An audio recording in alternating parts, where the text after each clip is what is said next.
Yo, what's going on, guys? I apologize for being late. It's all on me. It's all on me. I was doing something I've been just doing. Welcome to the show, man. We got Rhyme and Lemon, we got TP Grill, we got the one and only Bishop Franks, and back from the dead, the one and only Mike the Legend. What's going on, gentlemen? What's going on? How's everybody doing? How's everybody New Year? How's everybody New Year? It's good, and it's 7:48, and Texas still sucks. Also, that's how we gonna start. So that's how we gonna start. Lemon, how's everything been going, man? Another day, another dollar. I'll just tell you. Oh man, I've had enough of this in me. I'm gonna be a little bit sweet today. I've had enough salt. Yeah, TP, how you been doing, B-Dog? I'm feeling good. Good to be here. Good to see everybody. Hey, before we Hey, get man. started, how's this new phone looking on y'all's end? Good. Looks good. It's still broken. We can see your face. Lemon, You wrong for that. Come on, man.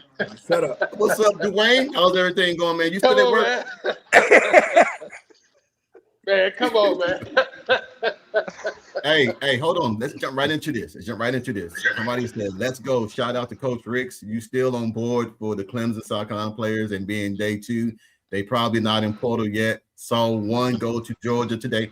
Look, there's a lot more coming. Right now, everybody, man, is trying to evaluate their money, which I don't blame them. And TP, I know that you love everybody that evaluates their money. Take the time out to advise their people of where they want to go. Look at every other option. That's only right. TP said he'd cash apple money. No, TP do checks. He do checks. Do I need to run get my checkbook? Because ain't no money in it, but I can run and get it. Chose Hey, I wanted to bring this up, man, because everybody's been jumping on the tight end that we just got, Hayden, that we just got from Florida. I like him. Look, kid's a dog. Kid was a dog and everything, man. And like I said, DJ and everything, man, had a rough year. But we got some emails tonight, man, that we got some loyal ass OU fans, man, that see through all the BS. And these emails are the best emails we've had so far on this show. Hey, Coach, before Yes, we sir. get started, how Yes, sir. many teams in NCAA Power 5 that we belong to can honestly say they got a 6'8", 269-pound tight end? Nobody. The dude reminds me of the tight end that was at Iowa State a few years ago and everything that problems with. But when you have a 6'8" tight end, now going across the middle don't seem so daunting because now you can lob that thing up, he'll go get it at 6'8". So there should be no more tip balls and things like that. But I just think, man, that we as OU fans, man, we need to be diligent, man, and be patient. We don't want to just go in and just start getting anybody. We want to get the right people. We want to get the right people. And sometimes, man, that takes longer than what we as OU fans are willing to give the coaches. So let's just be patient. Look, at the end of the day, we lost 22 guys. Of those 22 guys, 5 guys are the only ones that contributed to Oklahoma going 10-3. Yep. 5. Now, don't get me wrong. I don't like losing Marcus Strong. I don't want to lose nobody off the defensive side because that's been our bread and butter all season, and everything is the defensive side. But I think we got a lot more dogs coming back. What I can put out there, it's in the works. There's going to be 2 guys visiting from Clemson here next week or this week. They're visiting from Clemson to going to Oklahoma. I think Kevin said that Wes got those guys coming next Tuesday. So let's look and see if we can get those guys in.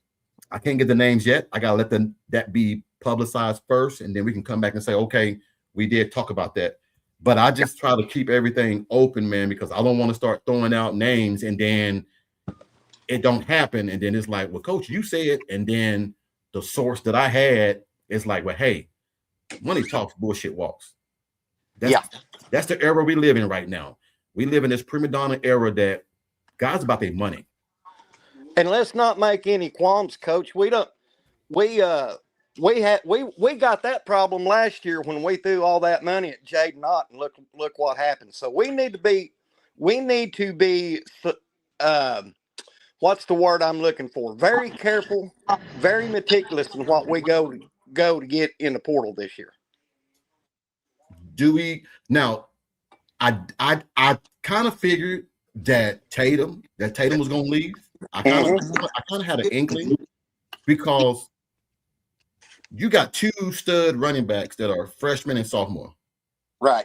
They're going to be there for a while, and they've been dogging and they've been playing their ass off. So to get on the field over those two is going to be very hard. Yeah. But I do think that we have a chance to go get the LSU running back that is in the portal right now. I believe him and DeMarco still have a rapport that we can go and get him. Just don't know. He's already said he's in the portal before Lane even talked to him. So I don't know what it is. I would have thought Lane would have had a little upside to talk to him about staying, but he said he's ready to go. So it is what it is. Yeah. But anything before we get to these emails and then start chopping off to about what's in the portal and what you think Oklahoma needs. Yes, sir. Go ahead. Go ahead, Dwayne. I have this question. Yes, sir. What about who's going to be the tight end coach? That's really what I want to know. And is Jason Witten's son coming? Because I hear they're talking about that. I don't know if that's true or that's just out there. All points are pointing that Jason Witten will be talking with BV. We just don't know to what extent. Ooh. We just don't know to what extent. Please get me Jason. Hey, Witten. look, I put somebody out there, man, that y'all didn't even know about that I would go and talk about. Who's that? Getting. He's already made it known on the NFL Network that he would like to get into coaching like Eddie George and Michael Vick and all these guys. I would go see if Tony Gonzalez would try to be interested. And the tight end coach, as a tight end coach? Yeah. He wants to throw his hat in coaching. That's interesting there. Either him or someone, man, like Vernon Davis, somebody, man, that is a true tight end, that is a separator from the ball, a nasty ass blocker, someone, man, who don't mind getting dirty. Well, I'm taking off my silver and blue glasses because I am a Cowboys fan.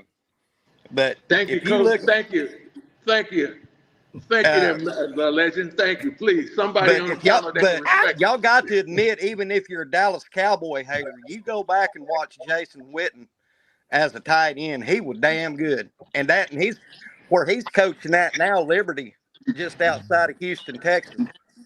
He's got that school rolling. Okay. He really does, Coach. Like I said, I'm taking off the silver and blue glasses.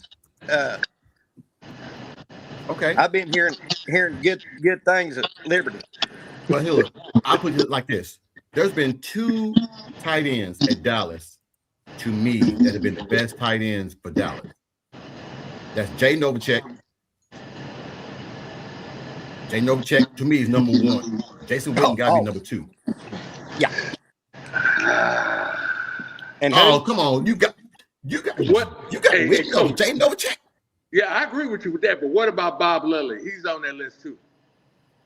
Oh, wait. Lilly didn't play tight end. Lilly played defensive line. My bad. I stand corrected.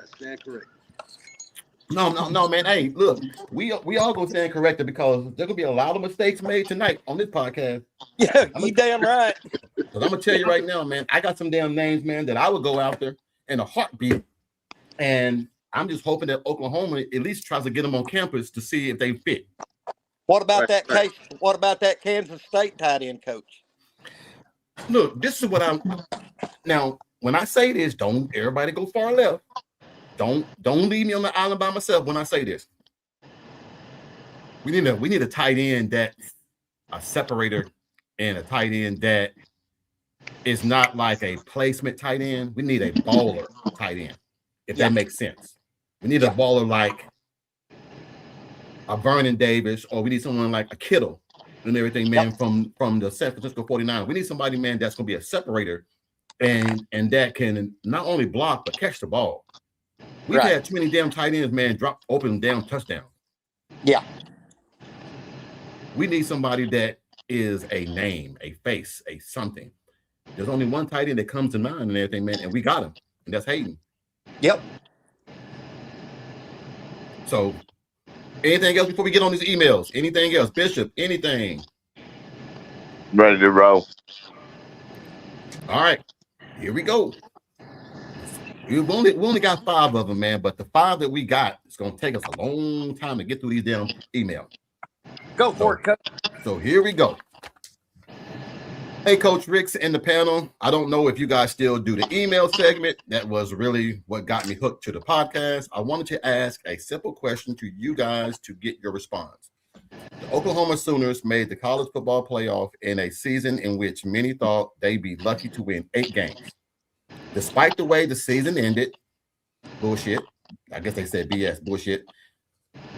OU won 10 games and showed massive improvement. Despite that, despite what many may think, what do you guys think will be an upside for next year? Also, hold on, let me circle that first, upside. Also, thank you guys for really showing love and respect for the program. Hold on. I ain't gonna read that. Yeah, I'm gonna read it. I'm gonna read it because it's gonna piss him off, but I'm gonna read it anyway. Dwayne, I was really hurt to see that you think that race had a part to do with Hawkins not getting the nod. I just feel he was a year away from being the #1 quarterback. I just feel it's not at OU. Love you guys. Marissa Jones, Russellville, Arkansas. All right. First question. What do you guys think will be the upside for next year for Oklahoma?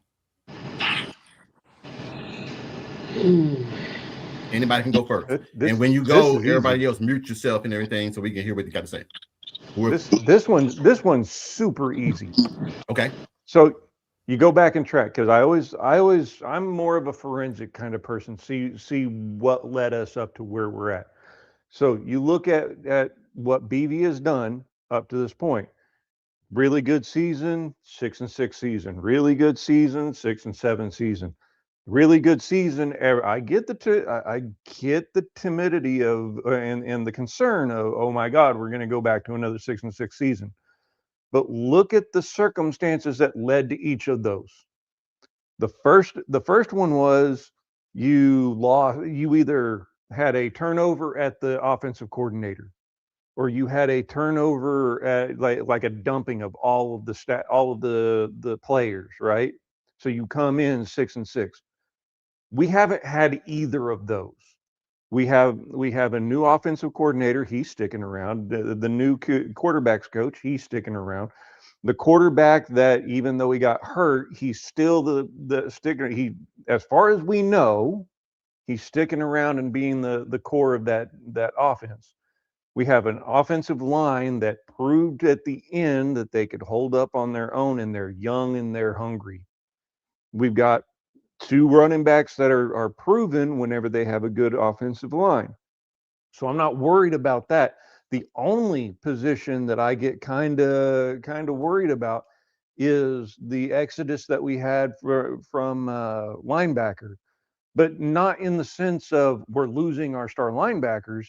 It's more along the lines of we've lost the competitive depth that we're going to have to pick back up. But if you want an upside, the core of our offense, or the core of our defense, is still here. The core of our offense is still here.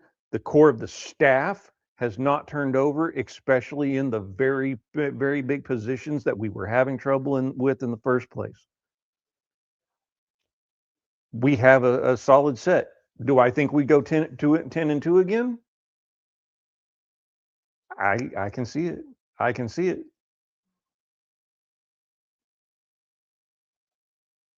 I think you're muted. My bad. We're going to go to the right and let TP go first, and then we'll go to Mike and then Bishop, and then we'll finish up with Dwayne. Okay. Upside for next year, we went 10-2. That's the upside. Truth is, we have to improve. We definitely have to improve. The O-line has to improve, even though the Young Bucks played pretty good. We have to improve. We couldn't run between the center guard gap. So that's got to improve.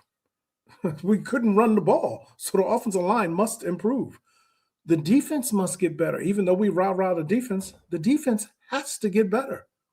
Just that simple. We let a team, we saw how we finished. So since we saw how we finished our last game, the defense has to play better. Plain and simple. And that's all I got on for next year. O-line has to improve. One other thing. Our quarterback has to be, if he stays, he has to be sat down, and his mechanics have to be stripped to the studs, and he has to be reworked in this offseason so he can work fundamentally sound and stop some of the poor fundamentals that leaves points on the board for our offense. That's it. I'll leave it at that. All right, Mike. Well, the upside was our defense, and I agree with TP that it, when you got a hot rod drag car, you're always improving it, right? You're always looking for the next big thing in that motor transmission setup. So that can be, but improvement. I'm going to put it to you like this in an analogy. If I'm a lead technician for an automotive place, and I've got a resume that's a mile long, mile wide with certifications and everything, and I show up to that job with a $30,000 Snap-on toolbox with specialty tools that will fix tools, and I'm using a pair of vice grips and a pair of channel locks to loosen bolts, I want to be questioned. And Ben Arbuckle has a $30,000 Snap-on toolbox with specialty tools that will fix tools, but he's using vice grips and channel locks. He needs, like TP said, we need a freaking quarterback, or at least strip him down to the studs and work on his mechanics, because I am still not sold on John Mateer. He sits back in that pocket, plays pat the baby. He's got happy feet. He don't look downfield.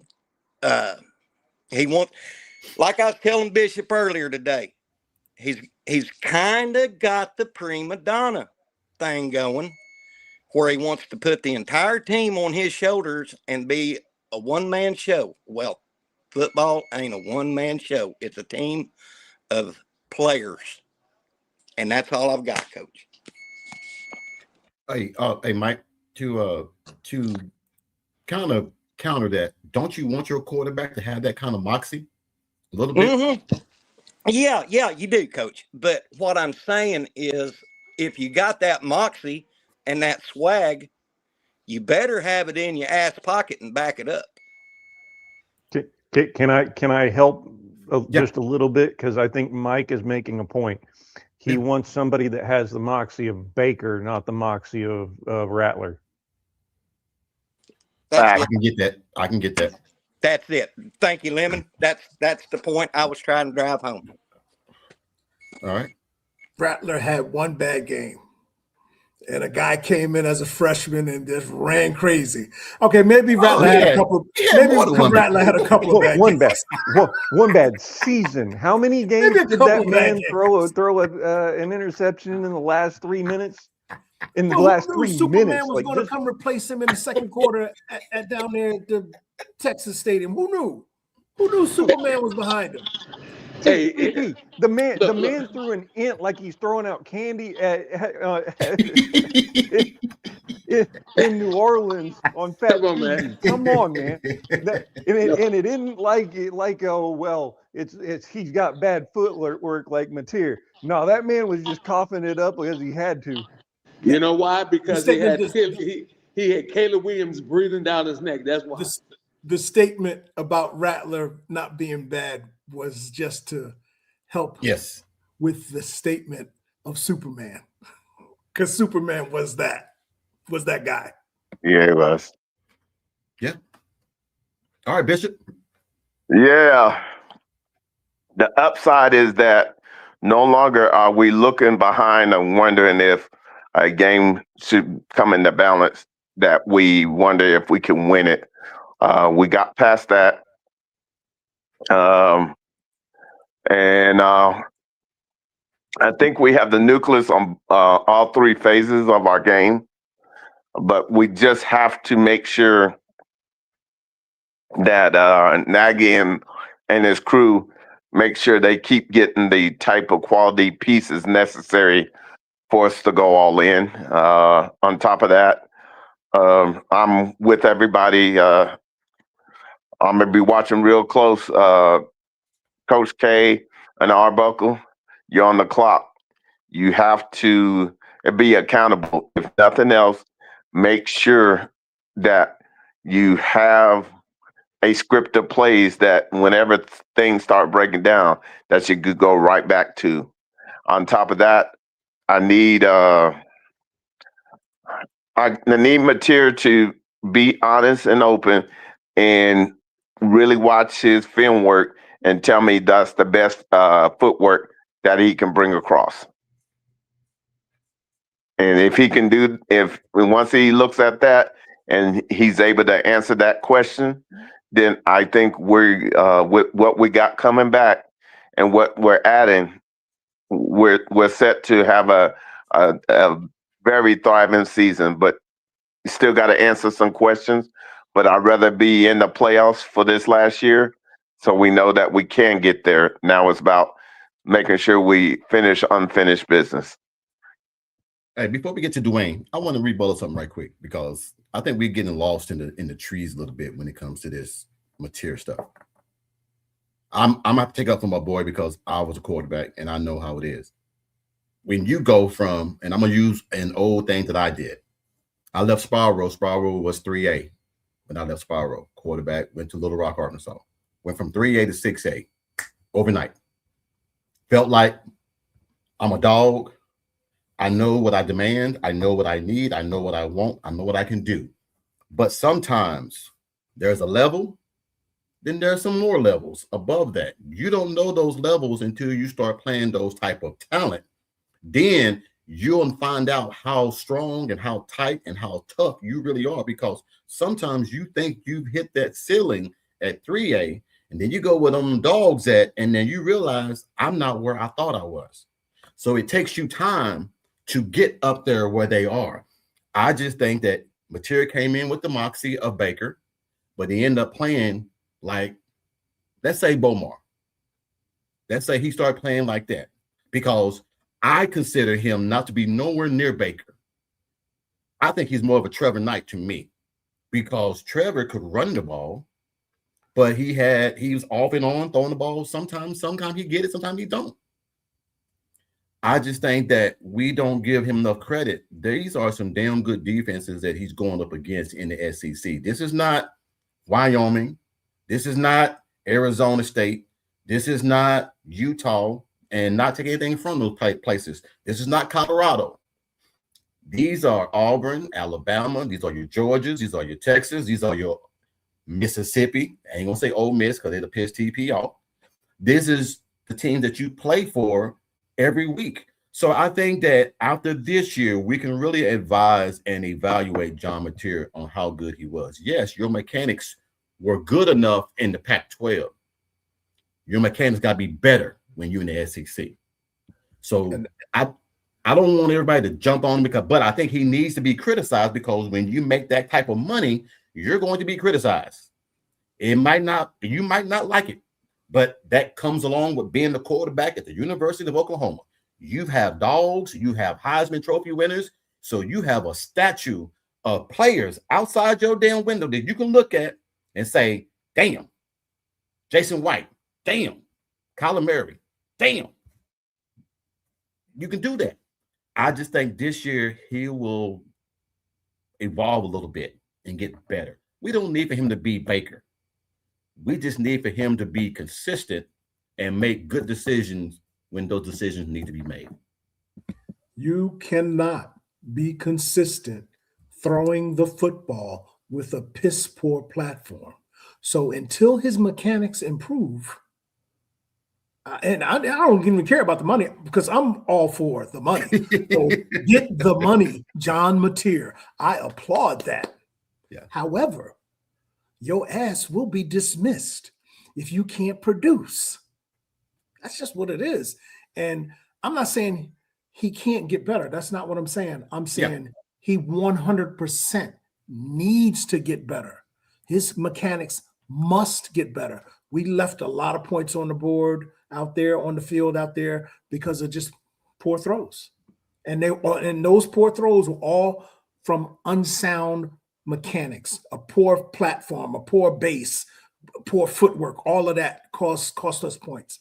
So that's why I said rip him down to the studs and get that going before spring so we can get into that. Gotcha. All right, Dwayne, we're going to finish with you, man. What do you think is the upside for next year? Oh, I'm sorry. Hold on. You got to unmute yourself, Dwayne. Yeah, let me start by saying we already rehashed that about Michael Hawkins.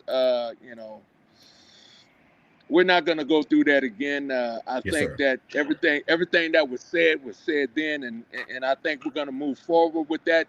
That's a decision that was been made. That's a business decision, and I respect the young man for it. And I wish he could have stayed or wanted to stay, but I understand it's a business. But moving forward, I think that we have to, like QP said, I think we need to break it all the way down. I think, we need to sit down and have a serious communication with the offensive coordinator, the head coach. He needs to be the head coach and be the CEO of the company. He needs to address things with him, make sure that what we're going to do, what we're not going to do, what we have to do, and what we need to do. We can't just sit back and just be satisfied just because we got a great defense and neglect the offense. I think we need to have a running game. It needs to be a sound running game. I looked at that Indiana run game, and I just could not believe that dude. Alabama couldn't stop that guy. They literally quit trying to tackle that man. But but again, we have to go back to what Oklahoma is. We need to get back to that run game and strong defense, just like Brent Venables said he was bringing. So that's what I'm hoping for. I'm hoping that we can get that run game going and have a great defense and a great offensive line. Go ahead, Mike. I would, to piggyback off of Dwayne, here's what I would like to see BV do now.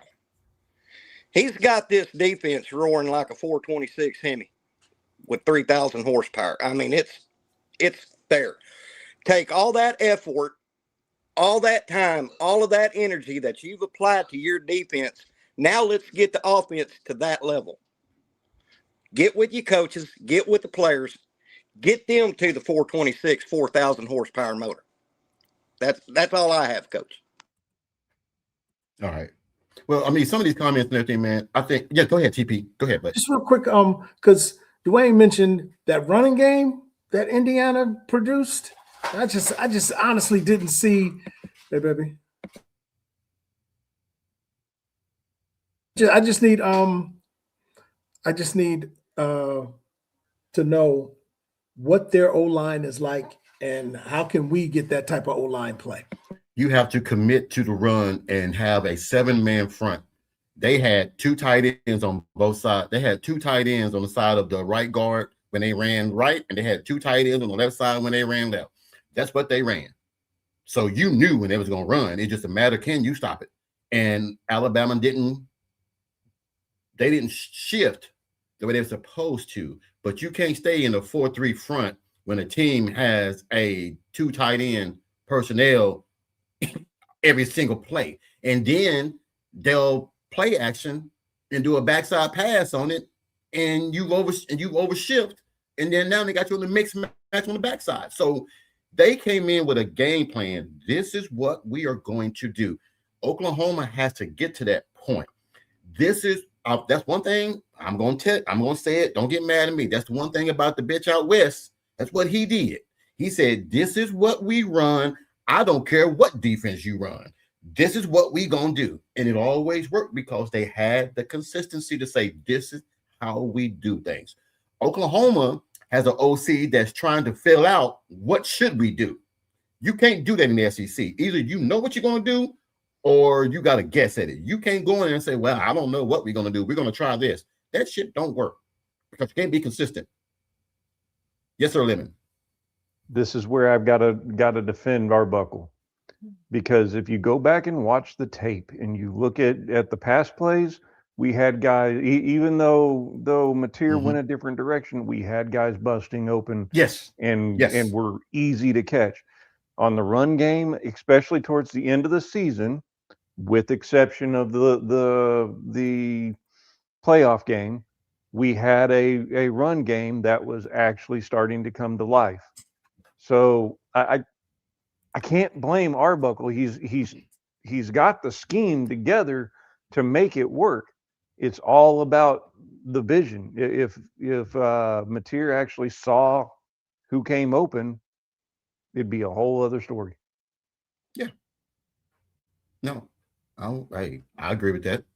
I agree with that wholeheartedly. I'm not gonna sit here and I mean, yes, Slam, Trevor Knight is a good comparison. I'm a big Trevor Knight fan, but Trevor Knight was not the guy. He was just a guy that got us past Bama, and he's still living off that legacy. He's still living off that one game.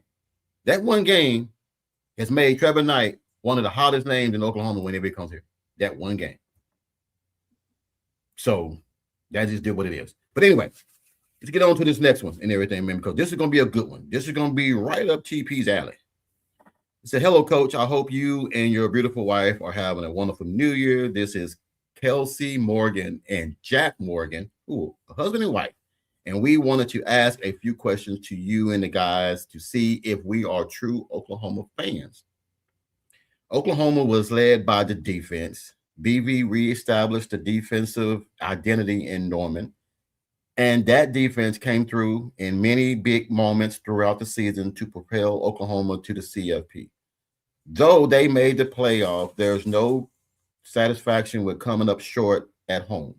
What are some ways Oklahoma can improve in order to get back? We just answered that. What can Oklahoma improve in order to get back to the playoffs in 2026?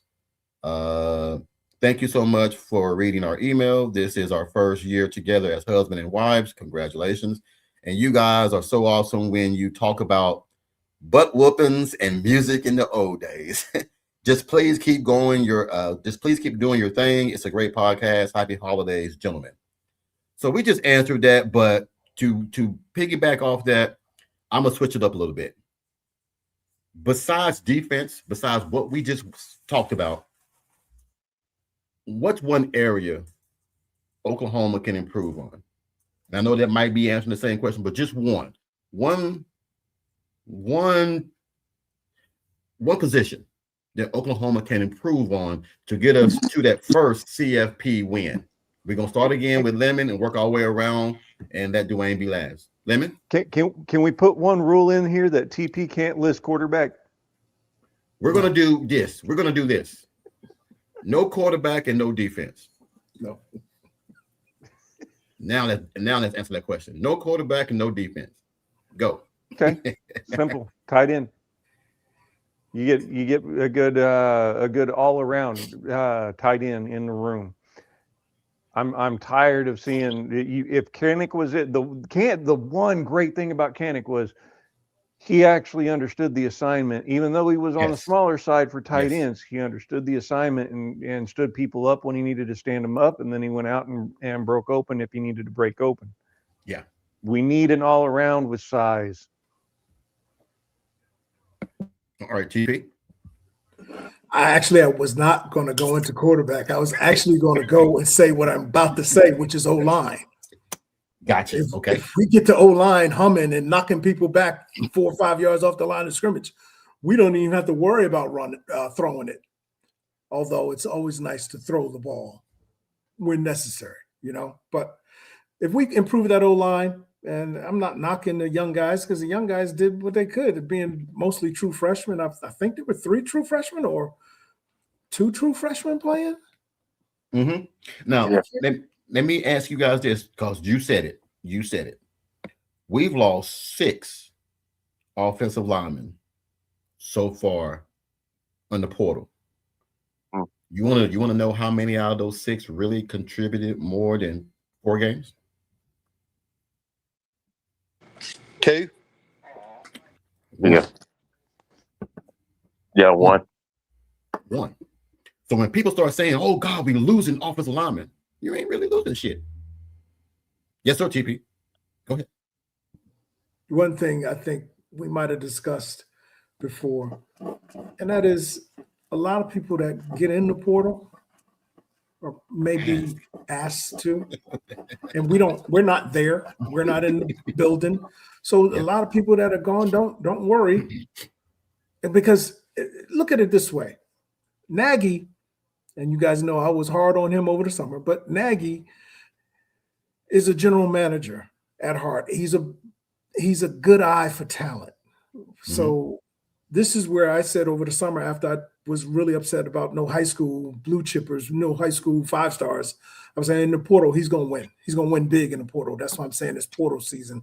And Yes. I'm expecting Nagy and his staff to really, really shine and get the talent we need at all these positions that you see leaving, tight end, offensive lineman, all that. Don't worry about that. Nagy going to cover all that up, and we're going to have elite play next year. Watch. Okay. Mike? I'm going to say the running game, and it's not the running backs. I want to piggyback off of TP. The offensive line. We need to push guys backwards. I mean, get mean, get nasty, act like a bunch of prisoners that's on furlough for the weekend. I mean, just be nasty. Open up them holes. I mean, that's one area I want to, because even in the days of old, one thing OU was always noted for was the trenches on both sides of the ball. You couldn't move us, but we could move you. So I would like to see an offensive line like what Baker had when he had Duke Robinson and Zeus and them guys. That's the offensive line I want to see, because you wasn't moving them guys; they'd move you. So that's what I want to see. It's kind of hard, Mike, getting those guys down with the way NIL is. It's kind of hard. Well, I getting know, those Coach. down. I'm just giving some examples. I mean, I just want to see a nasty offensive line. Okay. Who can pancake your ass down to the ground and say, "I'm taking your lunch money, and there ain't nothing you can do about it." No, you didn't say just Debo him. You didn't say Debo him. No. It sounds like Sooner legend what Trent Williams type. That's what it sounds like. Yes. All day long. Okay. So that's what I want, Coach. Okay. All right, Bishop, what you got, bud? Mine is definitely tight ends and O-line. More than anything, I want competitive depth. So that way it allows us, if anybody should go down, we don't lose no consistency or effectiveness. Okay. Dwayne? Yeah. Well, the office, I think we need to get, for the love of God, can we please get rid of the RPO? No more of that. I'm sick of that. Okay. Just get rid of the RPO. No, I mean, I think that if you don't know how to run the RPO successfully, it can cause some daunting tasks at times, because when you're supposed to give it, you don't, and when you don't supposed to give it, you give it. And we always keep hearing this: the game speeds up. I mean, the game speeds up when you first get in college, but then it tends to slow down. I think the game, is still speeding up for Mateer. I think it's speeding up for Arbuckle. One thing I can say, that game against Alabama, there were some offensive calls that were different that we've never seen, that got us the lead. What changed is when Alabama countered, we didn't counter. We just kept trying to do the same old shit that we got the lead with, and they were ready. They were blitzing, and you can't have 10 and 12-yard post corners and 15-yard post called, or 10-yard drag comebacks. When they're blitzing you, you don't have time. So when a team blitzes you to death, I love that shit because I will screen your ass to death. And I will get 5 and 6 and 7 yards. So either you're going to give me 5 and 6, and it's going to be a long, terrible night for your ass. But he didn't know how to handle it because it worked in the Pac-12. Which brings me to this question, Coach. Yes, sir.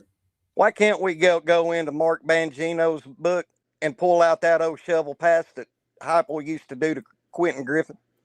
Because those plays like that, you know why those plays work? Because you could contain the center and the guard position. We can't contain the center and guard position to save our damn lives. So if they're blitzing the A and B gap and you try that, he ain't going nowhere. He ain't gonna do nothing. You got to be, in order for things like that to work, and we all know what I'm about to say, in order for all that shit to work that we want to see, you have to be able to run the football and make the defense know and respect the running game. If they don't respect the running game, you ain't gonna run the ball on them. It just don't work. It's a merciless game that we're trying to play. There was no way Oklahoma should have lost that game being up 17 points to Alabama. I don't give a damn how good they played the second half. There was no way. The defense just got tired of going 3 and out. The defense. But you got guys that were not doing their assignments. So we're not gonna get on that. I don't want to go back over that painful loss and everything, man. That's still fucking with me today. I'm just gonna say that we need to get better when it comes to calling plays. And when other teams audible in the second half, we need to audible as well. And that's just keeping it real. But moving on. Anybody got anything else on that before we get to the next email? Dwayne's turn to go, Coach. Oh, I'm sorry, Dwayne. My bad, dog. No, I think Dwayne went. Yeah, Dwayne went. Yeah, I did. I did go. I said get rid of the RPO. No, I said for the love of God, please get rid of the RPO. Yeah. Somebody said, and I thought that the shovel pass only worked because we gave the play card to Texas before we started the game. Dude, that was a classic. Chavez, thank you so much for saying this. Chavez said Arbuckle has to take some food off his plate. He has to do everything. I think that Arbuckle needs to be the bigger guy and say, Kevin Wilson, I need your help. Nothing wrong with that. I need your help.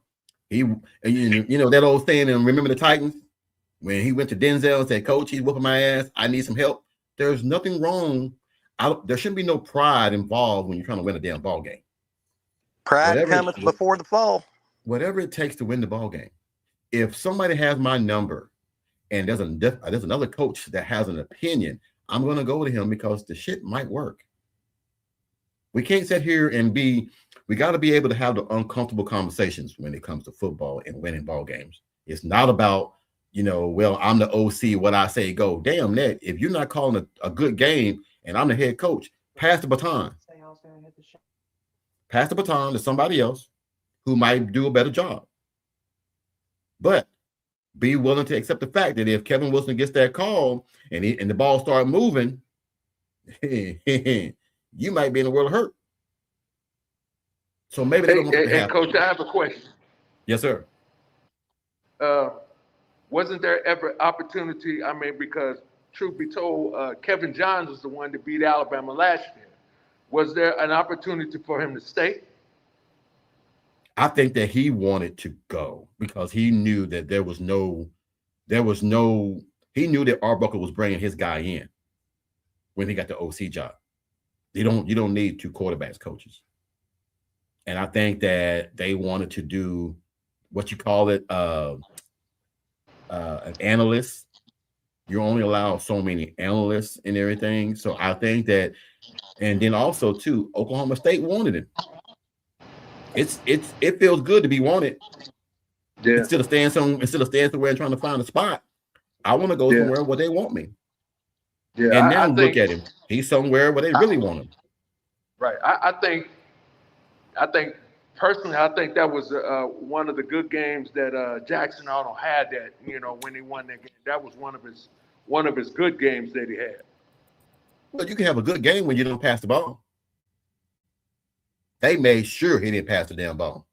They took the play calling. They took all the passing plays and shredded it. You ain't passing the ball. You gonna run the ball the whole damn game. So they took all the Dwayne, all the passing plays. It was like you know when you go in the bank and you try to push the button and then it won't do nothing.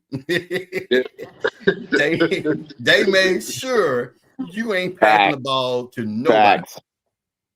You wrong for that. You're correct, but you're wrong for that. Delete. Hey, I want to pass it. Delete. I got an audible. Delete. Hey, it just goes that way. I mean, but you didn't need to throw the ball against that game. In that game, you didn't need to. So, hey, anyway, let's get on to this email because we still got 4 more. I want to get to some people in the portal that we want to talk about. All right, the next one. Happy New Year, Coach Ritz in the panel. This is Tony Moore. We went to college together at Central Arkansas back in the day. I wanted to see if you were still playing basketball. Nope, I ain't playing basketball no more. You and Kevin and Ted and Damon used to run the courts back in the day. LOL. My question to you and your partners is, Oklahoma Sooners.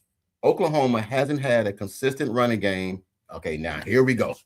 Oklahoma hasn't had a consistent running game since 2022, when Eric Gray became the bell cow back for the Sooners and ran for 1,100 yards and 1,100 yards. In 2022, the Sooners finished number 10 in the nation in rushing yards. In 23, they dropped to number 35 in the nation, with Gavin Sawchuk leading the way with 744 yards and 9 touchdowns. Tyree Walker ran for over 500 yards and 7 touchdowns. Dylan Gabriel ran for more than long ass email. And Dylan Gabriel ran for more than 300 yards and scored 12 rushing touchdowns. My question is, what will it take for Oklahoma to get back to that type of consistency? Thank you for reading this, my friend. I pray that you and Amy are safe and well. Take care, big brother.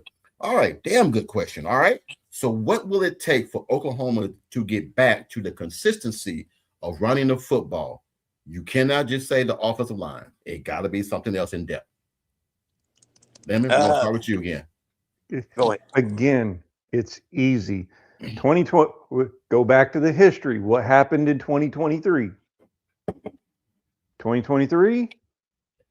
Lincoln Riley was on his way out the door. He already checked out, and he was pulling all of the guys that he. You mean 21? Lincoln left in 21. Last Bedlam game that was played was 2023. No. Was it November 4th, 2023? Was it? Because this is BV 4th year. BV was the coach in 23 in the last Bedlam game, where they pulled Stoops down in the back of the end zone. That's the last Bedlam game. And Yeah, BV so that was was BV was there. So, but it still goes to my point. All of the players had already been Yes. pulled. All of your Yes. your core group was gone.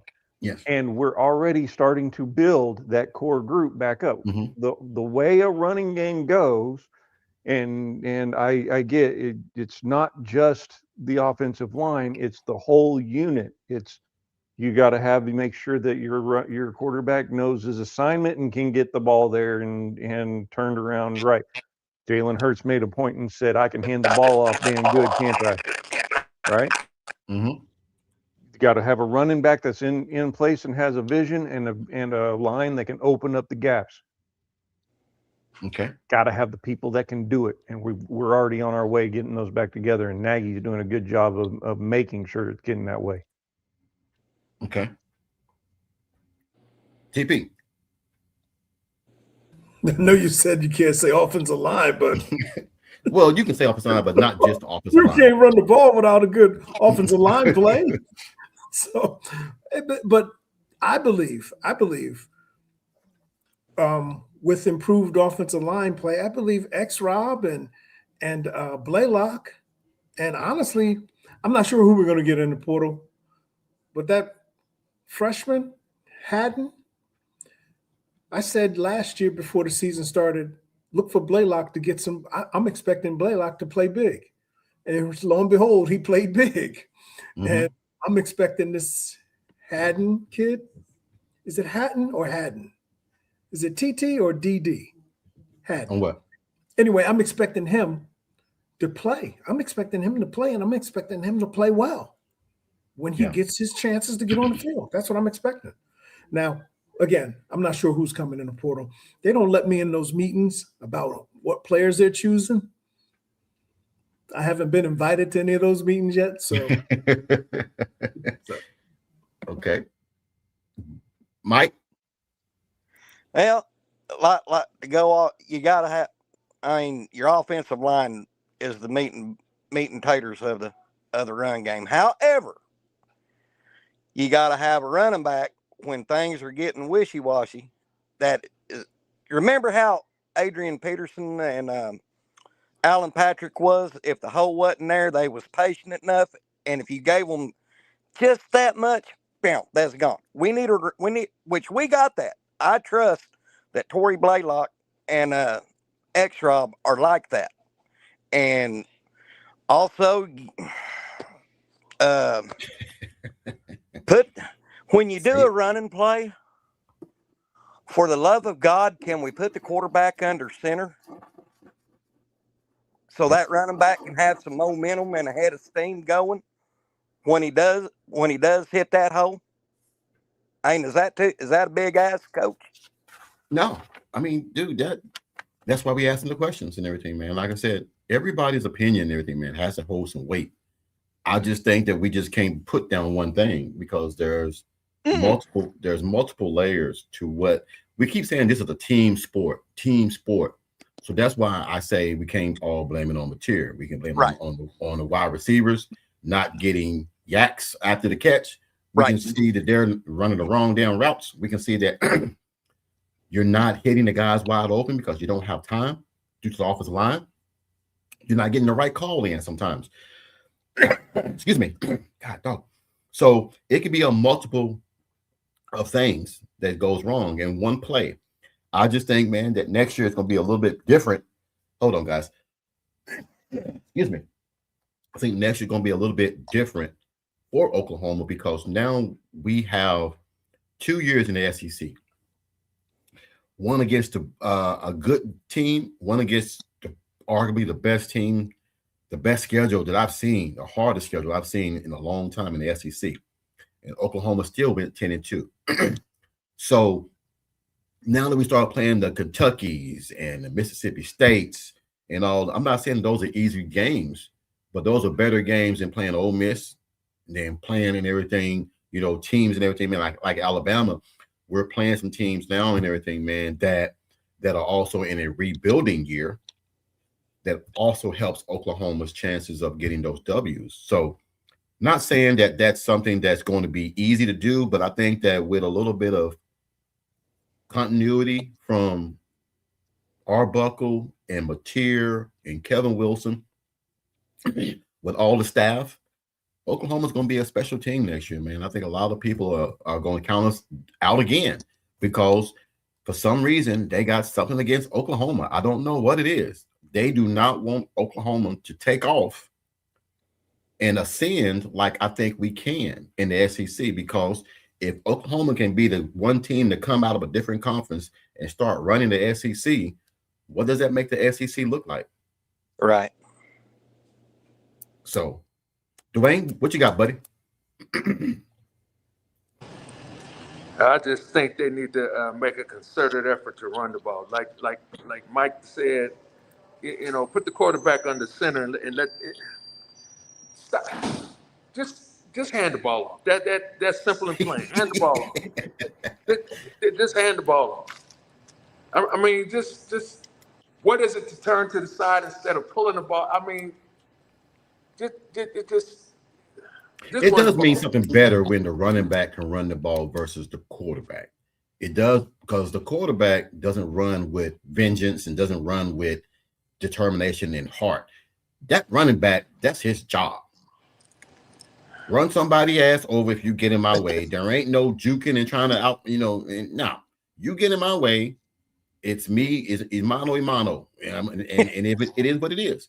So when a quarterback runs, he doesn't run with what's the word I want to find? He doesn't run with the dog in him like Authority? a running back does. Authority. Authority. Good word. I like dog, but authority is what we're going to use. He doesn't run with the authority that he needs to. A running back hits the hole, he gone. A quarterback hit the hole, he's looking to slide because he don't want no contact whatsoever. I know I didn't, but if I slide, I'm sliding forward. I'm not sliding backwards because it's a football, it's a contact sport. You're going to get hit. You're going to get hit. Embrace it and get your ass 4 or 5 yards and get down and let's go the next play. I just don't think, man, that a lot of us understand how hard it is to play quarterback. It's really hard. Yeah, it is. It is really hard. But still, no excuse. Coach, Yes, Coach, can I ask you a question? You played quarterback and you've been coached, and I've always said this: if they know that you're let's like say we got a 50-50.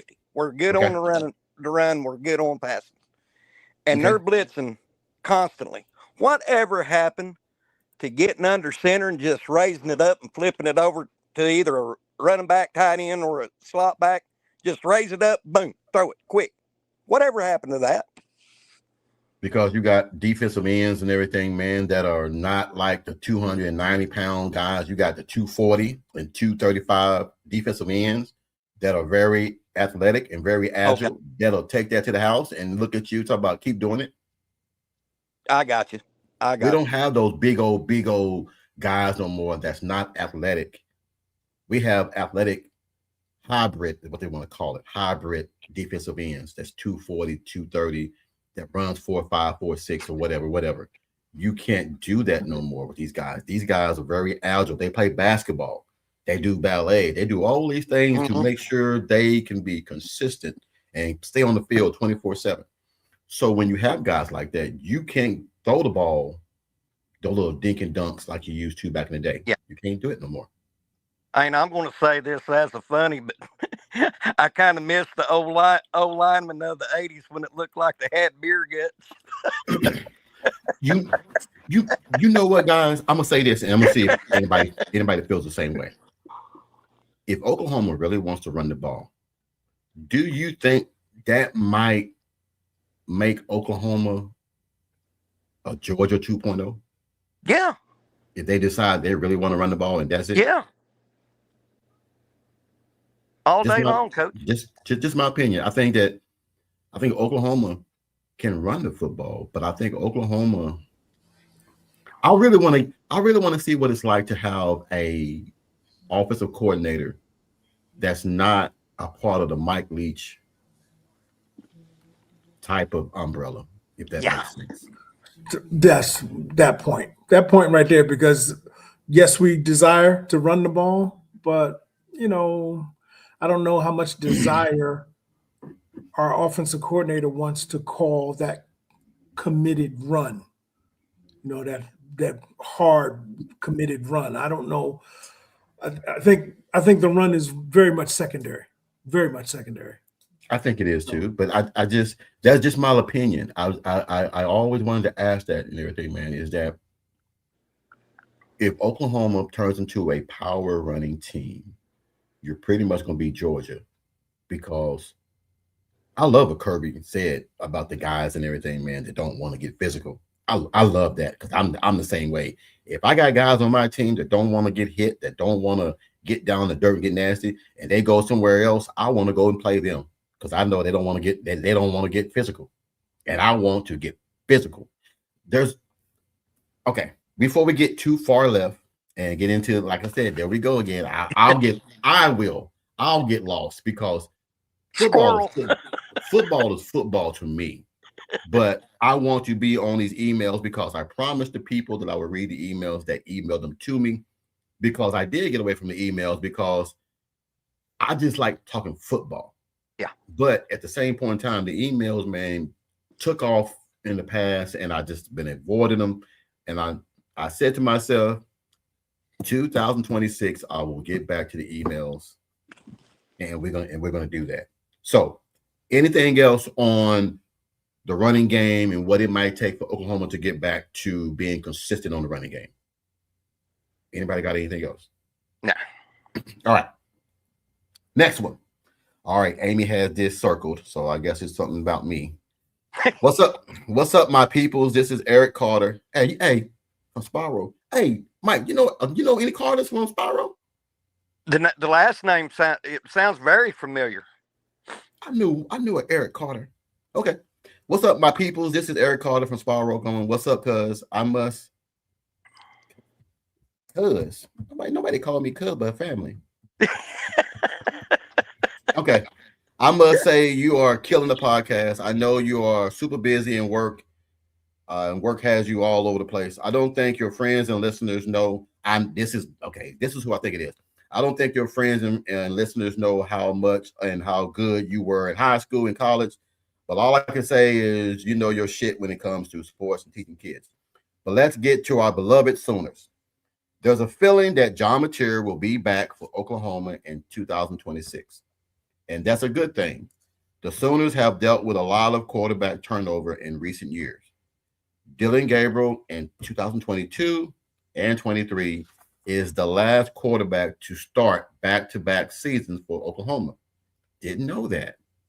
Oh, okay, TP on to something. TP said that earlier. I'll be paying attention. So he's going to be the second quarterback that has been back-to-back since BV has been here. Okay. Continuity is important for growth. The Dillon Gabriel and Jeff Lebby running the offense in 2022 and 23, the Sooners saw an improvement on 9 points per game. Having a quarterback and offensive coordinator proves that Oklahoma has an opportunity for growth. But they need John Mateer to be improved. They need for John Mateer to improve. My question is, Mateer was good at times during the first season of Oklahoma. He was not good enough. He was good enough to, I'm all over the place.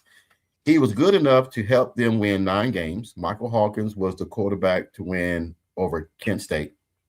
But inconsistency is his reads and inconsistent footwork failed him. TP gonna love this one. His inconsistency, his footwork failed him in the offense too many times. Mateer gave Oklahoma a chance to win against Alabama in the second half after the Sooners let their lead slip away. But he also wasn't consistent enough down the stretch to overcome their late defeat. His decision making. Okay, get to the question. Okay, here's the question. Do you guys agree with this assessment? The assessment was. Is he asking about, is Mateer not consistent? Okay. Do you guys think that, which I know the answer, but I'm going to ask it. Do you think that, how can I put this question? Let me finish the question first. Do you guys agree with this assessment? Thanks again for the platform and keep killing it. And to these sponsors who want you to let go of Bishop and Country Boy Mike, tell them to kiss your ass. Mike, Bishop, Jason, TP, Lemon, Dwayne, Kyle, Seatbelt. That's family. Peace out. Okay, I like that. Okay. How can I word this? Okay. Would it be fair to say that Mateer will be a little bit more consistent since he's going to be in year 2 of Lemon, help me out.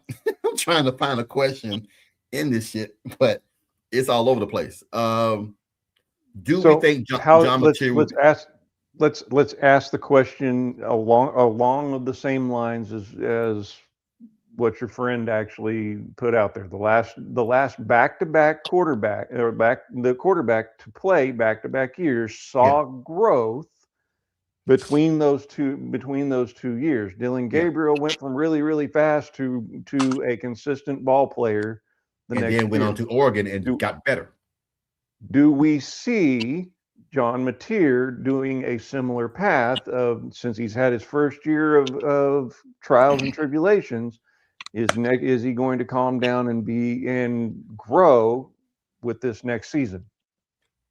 Yeah, what he said. Yeah. What he said. Lemon, you can go first with that one and everything. Well, we've already had, I hate to put it this way, but we've already hashed this conversation and are kind of beating a dead horse in terms of yes, more time John Mateer he has to grow, but to TP and Dwayne's point of, he needs to be sat down and actually told, brought back to, okay, this is the basics and the fundamentals of how a quarterback's throwing action should be. And then build him into his vision. I personally, my opinion, and I didn't state it then, is I think his vision, if he was to grow in his vision first, and then work on his mechanics over the next season, I think we'd see greater improvement than just reworking his mechanics to start with. But yes, there is going to be growth, and you're going to see it. It's going to be palpable. I'll explain it in the way that I do in terms of martial arts, because I've done a ton of martial arts over my life and all that. As you start getting into sparring, and I'm not talking about point sparring and all that, I'm talking about actually putting on the pads and putting in the work and defending yourself. There is a speed to it that comes to it that can't be taught. And once you hit that speed, you got to get used to that speed. Once you get used to that speed, the whole thing slows down. You see it better, you react better, you work better. Same thing in this. The only way for a quarterback to get better is to be in that situation and let the situation, after so many reps, slow down. It's not that the actual situation is getting slower. You're understanding it faster, and you're able to make adjustments and see what you're supposed to see and make your reads better. Okay. TP.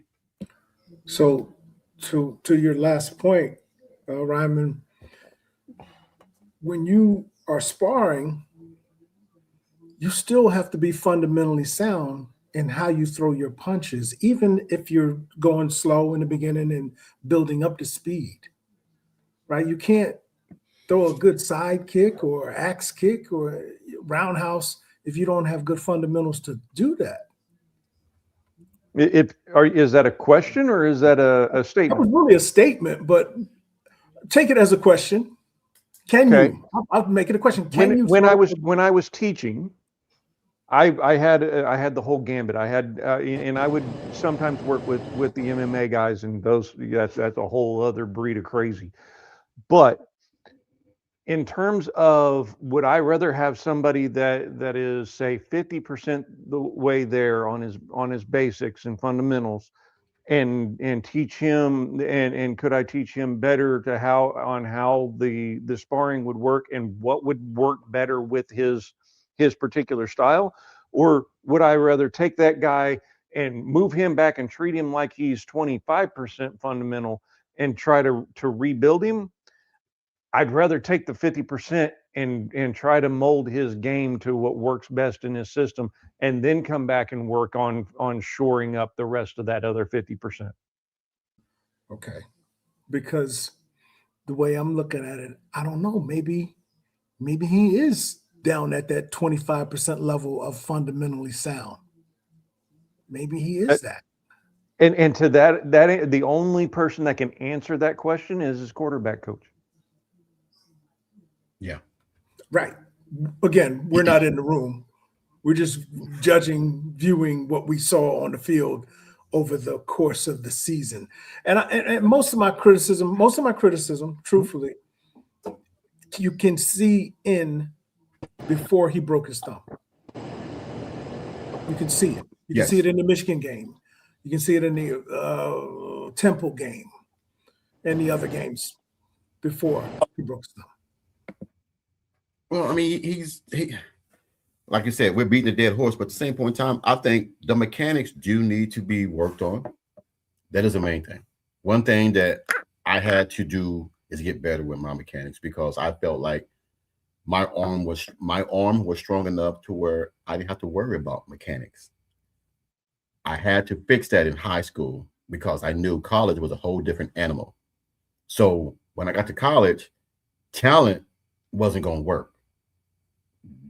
Anybody can throw 60 and 70 yards and everything, but if you can't throw it on a dime or you can't throw something accurately, it doesn't matter how hard and how far you can throw it. Yes, sir, TP. This is a better question, and this is directly for you, Ryman.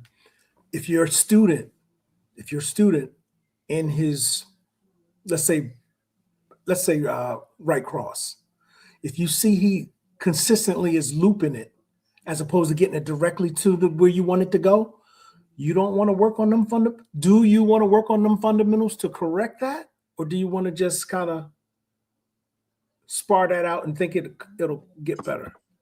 That all comes down to the situation, right?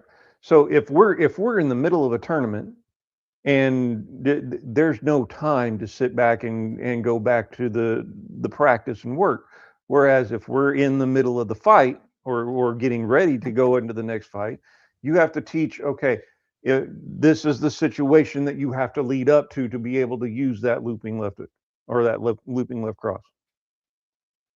So that's why my original statement was what we need to do now up to spring and through the fall, because we don't have a real fight or tournament until September. That's so fair. if you as a teacher, if you see that incorrect, you want him to throw a straight jab and he's looping it. His mechanics are poor with his jab and he's looping it. Or his right cross, you want it to go straight through the target and he's looping it. You have him here in January and his next tournament ain't until September. How would you go about working on making him better at that? That's my question. I'll give you one other scenario that you may not be considering, and this comes to coach to athlete kind of situation. It also comes down to whether or not the coach feels that the athlete can pick it up in time. If Arbuckle and the quarterback's coach don't feel like, okay, we need to change his fundamentals and he's going to be able to get it by September next year, then you don't want to upset the apple cart. You want to turn around and say, okay, these are your tools. Let's make your tools work. Got you. You got it? I got him, and now I'm taking it to Mateer, and I'm thinking, okay, well, if we are being honest, meaning Arbuckle and his quarterback coach and Mateer, we know X, Y, and Z really ain't gonna work for him. Yes. Well, here's Slam now hit we it. Just limited our playbook. Slam hit it right here. Mix it up. Quit relying on the RPO. Mix in some power formation lineups. Play smash mouth football. That's OU DNA. That's what I was saying. What would it feel like to? Okay, you know who I would like to go get, and y'all can call me crazy if I want to. I like Mike Bobo for Georgia. He mixes it up, power running, but then he mixes it up with some. But Georgia never really had the wide. The only receiver that I remember them having really good was AJ Green. But Alabama has never had those wide receivers like Oklahoma has had. So would it be bad to bring in someone like a Mike Bobo if he don't have the personnel that he needed to run it? And then would that offense look suspect? So is that something similar to what Arbuckle's going through? He don't really have the personnel that he's needed to run his offense. He just has what Oklahoma has. Just a question. Arbuckle got his quarterback. No. I mean personnel, like the wide receivers that you need or the running back that you need. Now I'm not down TP, and I mean now Lemon. I see your head. Get ready to go fall off your body.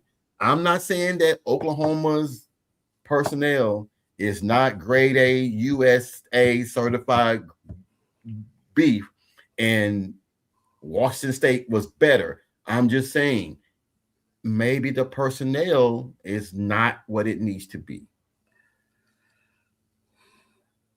Yes. Two things. I don't know. I don't Two know things. about that. Okay. Number one, and proof of number one is all of the players that have the injury bug on that offensive line that are now in the portal. Yes. Couldn't get a solid offensive line. Two, until recently, I will caveat that until recently, those young bucks are hungry. They're doing it. Yes. Number two, TP and all of us talked about it earlier. Arbuckle isn't adjusting. He's got a playbook that can. He's just not. Yeah. Well, I just wanted to ask and everything, man, because I was like, that's something and everything, man, that where I was like, maybe it's just the personnel that's causing a lot of the problems and everything. Maybe, so I mean, I don't know. Hey, Coach. Yes, sir. I know you said that it was the thing about the. We lost sound. Say it again. Can y'all hear me? Yeah. I can't hear y'all. Can y'all hear me? I can hear you. Yep, I can hear Mike, everybody. Mike, go out and come back in and see if that fixes it. I'm going to back out and come back in. Okay. All right. Hey, Kyle, are you in here? I think Kyle came in too. All right. Go ahead, Dwayne. Yeah, I was saying, I know you said that about the, do we have the pieces? I think we have the pieces. This is just me. I think that the pieces didn't have the opportunity to be on that, to perform, to get opportunity. I go back to, I don't know how many wide receivers we had, and there was a question I asked before an episode ago about Emmett Jones not, what do you say, producing, or I think that he has. I just think that Satania was getting the spotlight. Javon Gibson was getting the spotlight, but Jaron Kaepernick was getting the spotlight, and I think there was more or less that other people didn't really get a chance or the opportunity. That's what I think. Maybe I'm wrong, but I think Emmett Jones is producing. I think he's doing his due diligence to get these athletes in here. I mean, you can only, you can't fault him because he's getting the guys that we need. It's just that here's the part that I might can help you out with. And welcome to the show and everything, man. We got Kyle Dubious and everything in the building. What's up, Kyle? What's up, man? What's going on, Kyle? To help you out, man. Maybe it's like this. You want to go get the best players. You need the best players. We keep hearing we need to go get the best players in order to get the max performance. Okay. Sometimes the best players might not be the best fit. Now, we won't know that until we get them in here and assess them the way we need to. But at what cost would it take to get someone in here and assess them and then it don't work out?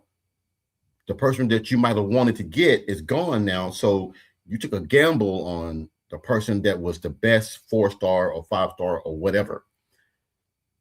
You can't go and observe the dog in somebody. The dog is either in you or it's not.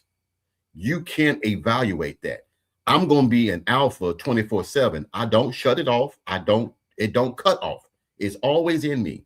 So when you have a kid like Owen Heineke come in, a walk-on, and take a starter's job, that's what we need. Is some dogs to come in here and say, you know what? I'll give you a good example. Correct me if I'm wrong. Besides Santana on wide receiver, and I'm gonna put my own, blood in there. Who was the next best wide receiver? JJ. No, I say no. Keontae? I say Keontae. Keontae. Who you got? Burks. And as Go far as ahead, say it. consistency, well, as far as consistency Yes. and like proving what he could Don't do do it. with what they were done, JJ won. I feel like JJ and Jermichael Carter were both kind of tit for tat. I think JJ he didn't have enough time to show what he Time. had. Yes. So that's why I said And I wouldn't even put him in there. You gotta put into it too. He came off a broken leg in late in Yep. spring. I mean, that's what he did was crazy. Well, I can tell you now, he was never confident when he came back about that leg. You don't break your leg and then still feel like you can do the same things that you used to do before you broke it. That's anybody. So I think that this year but this is what I would like to see. I want to see, and then we'll get to this last email. I want to see Mateer get the wide receivers together this summer. Let's go somewhere where nobody know where we are. Let's go to work. Yeah. On my dime or whatever. Let's go somewhere, work on everything that we want to work on, and let's get better. Because they didn't help him out either. And I think that a lot of the problem is and everything is that we rushed.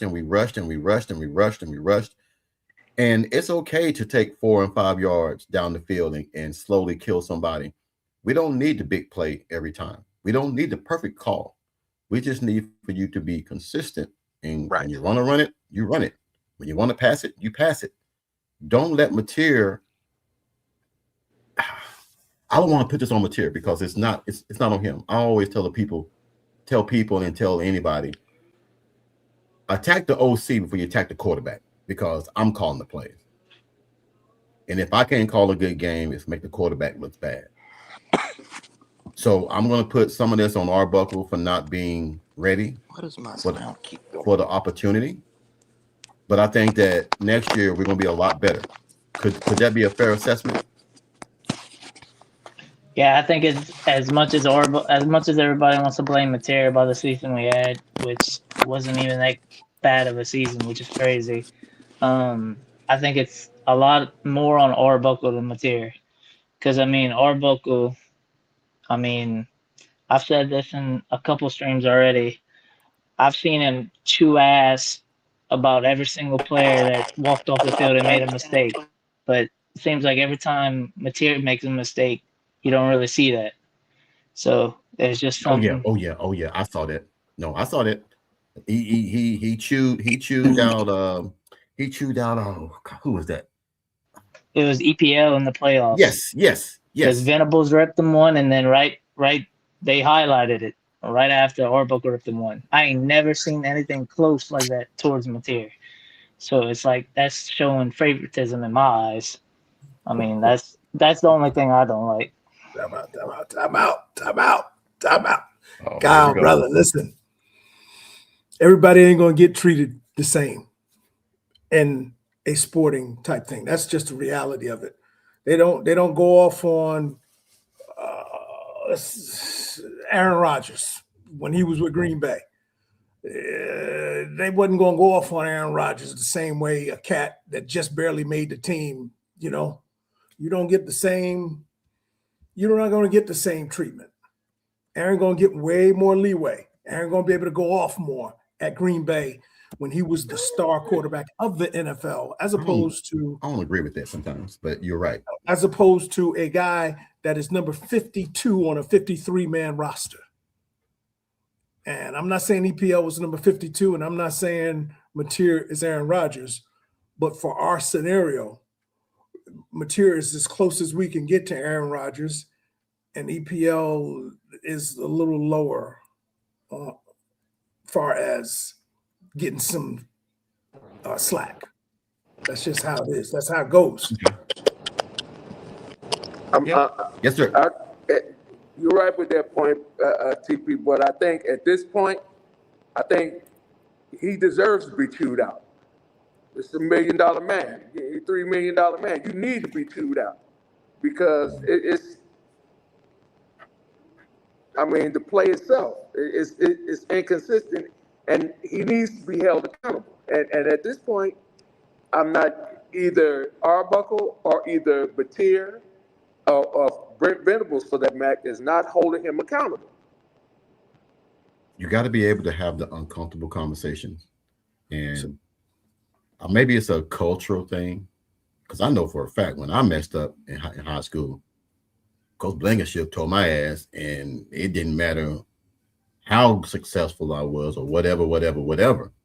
Is I think somebody in the comments said it earlier. Coach Blankenship, Coach Young, and my other coach, Coach Wilson, we call him Cool Breeze because he always wore shades, even when it was nighttime. His thing was, I don't want you to go out there and have too much to do. I want you to have 2 options. That's it. I don't want you to have 9 to 10 options because that's too much for you to do.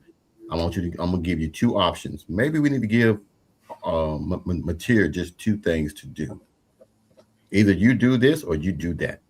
But we got to have the right consistency to even do that, because I think we have a real good team. I just think, man, that we have, and also too, someone had it in the comments, and I'm going to agree with it wholeheartedly. We got to fix these damn penalties. Penalties killed us so much this year. And I don't know if it was just because we were over aggressive or what, but some of the refs, I'm gonna put it on myself as well. Some of these refs are tick for tat. Either you're gonna let them be physical, or you're gonna not let them be physical. This is football. This is not basketball. We're not calling, illegal picks and all that. You got to be able to put hands on somebody and and they're not allowing the guys to put hands on nobody. And when they do, it's a flag. I just don't get that. Just my opinion. Just my opinion on that. So, yes, Mike. I'm the world's worst critic on John Mateer. But No, you ain't. No, you ain't. TP is. That's TP. Well, I'm second. But here's the deal. Let's just say it for what it is. I mean, there's talent in Mateer. Yes. Now, here's what I would like to see with Mateer, because I like his moxie. I like how he's a team player. Bringing in the beats from Dre for the team in the Sooner Schooner last year, that was cool. I mean, that for the whole team. But here's what I would like to see. And I'm going to go back to Bob Stoops' first year.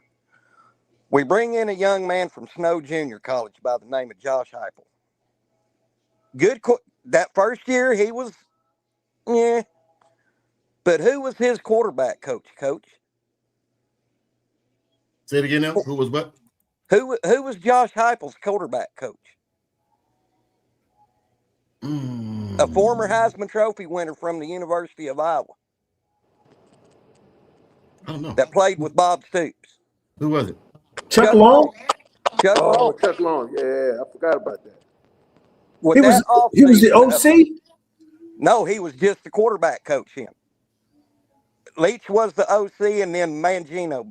But with that being said, go back and watch Heupel his first year.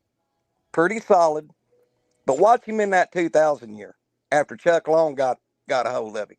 I would like to see that same Coach K get with Mateer. Like you said, Mateer and the wide receivers go off and do their thing. I would like to see Coach K take Mateer off by himself in a secluded area and say, here's what we're going to work on. This is what you did right in the season, but here's what you did wrong. We're going to work on your mechanics. Am I wrong for saying that? No. Hey guys, we're gonna have to let Lemon get up out of here, man. He got some appointments and things that he got to take care of, and I want him to bow out gracefully. since he can go and spend time with his family All and right. everything, man. But Lemon, man, thank you, man, for jumping on, man. As always, we always look forward to your wisdom when it comes to this thing called football. Anything else you want to say before you get up out of here? Yeah, I've never done a dang thing in my life that's graceful. Hey, Come on, man. Lemon, you did get my new phone number, didn't you? Yes, sir. I've got it. Guys, it's wonderful to see you all again. Merry Christmas, Happy New Year. Same God to you, bless. Lemon. And it's 9/17 Same to you, and Lemon. Texas still sucks. Hey, always, big dog. Always, man. You have a good one, man. Until we see you again, enjoy your night. All right. All right, guys. Lemon is out. All right, man. All right, check this out. I want to ask Kyle this since he's here. Kyle, we had an email earlier, and it was asking what would be an upside to Oklahoma in 2026. Just in general. In general. So, I guess being given the fact that we kind of trust Nagy and the staff to like get all the pieces we need and all that, they're gonna handle all that. I think it's a matter of how much Mateer improves, which that's stating the obvious. I think the only thing I think I can compare, I guess you could kind of compare to him with this staff. Dylan Gabriel, his first year, he didn't really do too much. I mean, I think was it Breevy's first year DG came? Yes. Yeah, it's his first year. So, I mean, You see DG, he didn't really do too much. Now, they have two completely different play styles. DG is like a lot more conservative. He doesn't make mistakes, which he's not going to win you the game, but he's not going to lose you the game. True. Mateer, on the other hand, he makes a lot of mistakes, but he does win you some games. He won that Michigan game, whether people like to admit it or not. Without him doing that last drive, we don't win the game. So I think if we see we might need a little more of an improvement from Mateer, but if we see a similar improvement how DG had in his first year to his second year, I think Oklahoma makes another playoff run. Yeah. Good point, Kyle, he won that Michigan game and he won that Auburn game. Yeah. 100%. Yeah. I'm real hard on his mechanics, but his heart, I believe the kid got heart. He's a playmaker. I just need you to clean up your mechanics. Help me out, Yeah. dog. But that's what I'm saying. I mean, DG improved from year 1 to year 2, so why can't Mateer? Yeah. I mean, a lot of people are writing him off, and I mean, I know he's been doing this for 5 years now, but I mean, same as DG. DG was a 5-year guy, so I mean, we'll see what happens. No, that's a good assessment. Man, that was spot on, Kyle. Listen, if he comes back, he cannot come back the same. Oh no, he definitely has not. To come back. He better. has to.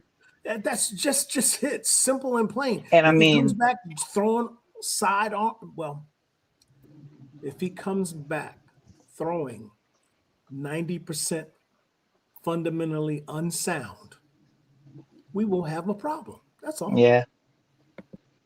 Sometimes you can't. Mechanics are going to somehow, some way rear its ugly head and bite your ass sometimes. I honestly believe if he comes back, he will be improved. I believe that because I just don't see Nagy bringing him back without having him improve. Yeah. Or that's my take on it. Improve. My take on it is like it's like a lot of people are writing him off and saying, "Oh, he's not going to be better. He might not be this. He might not be that." But like you think, I mean, all those people, their jobs are on the line. Even if they're not on the hot seat, their jobs are on the line every season. So you don't think it's in their best interest to, if they don't have confidence in him, to be like, "Hey, I think you should go somewhere else." Like, I mean, the thing is, if they're keeping him, that shows like they believe in him. And I mean, if they believe in him, I mean, it's their job. I'm pretty sure that's what Joe John was asked. I think Joe John was asked to leave.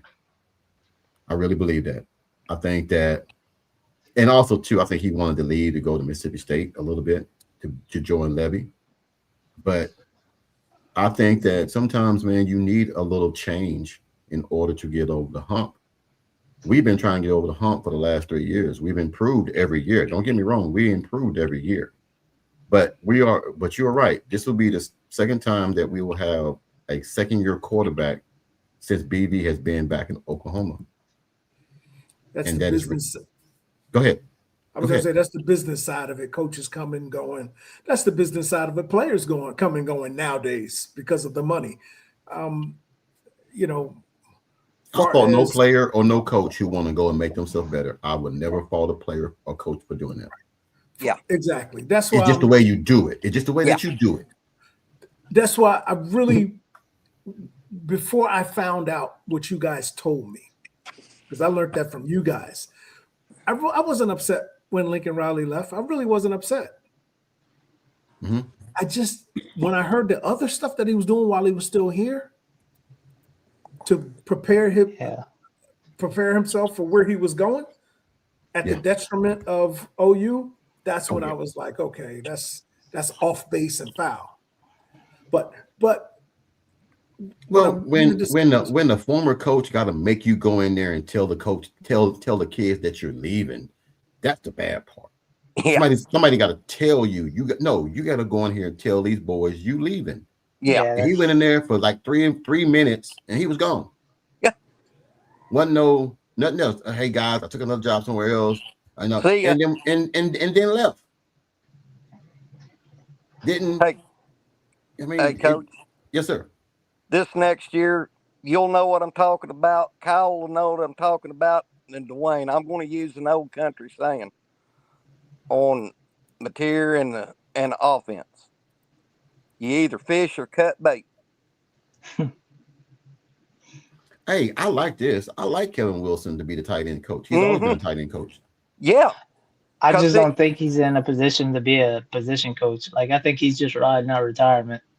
Yeah. He might. If we don't get Jason Witten, I think they're going to promote from inside. And if if they do, would OU fans be okay with it?